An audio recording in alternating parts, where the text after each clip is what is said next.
రోజు నేనైతే చాలా భయపడిన. ఎంత భయపడినా అంటే నార్మల్‌గా గాదు. అసలు న్యూస్‌లో ఏమని చెప్పారంటే, నారాయణపేట్ డిస్ట్రిక్ట్ ఆరెంజ్ అలర్ట్ అనేసి చెప్పారనమాట. అంత డేంజర్‌గా వర్షాలున్నాయి, సిచ్యువేషన్ బాలేదని చెప్పిన తర్వాత గూడా మేము అత్యవసర పని మీద ఊరికి బయలుదేరాల్సొచ్చింది. ఎళ్ళిన తర్వాత చూస్తే రోడ్లు, పొలాలు అంతా నీళ్ళతో నిండిపోయిందనమాట.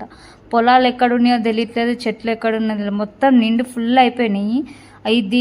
ఇదే గనక 2, 3 రోజులు ఇంకెక్కువ పడిందంటే ఈ మెయిన్ రోడ్ కూడా కనిపిదేమో, మొత్తం ఇక రోడ్ పైకి వచ్చేస్తాయి వాటరు.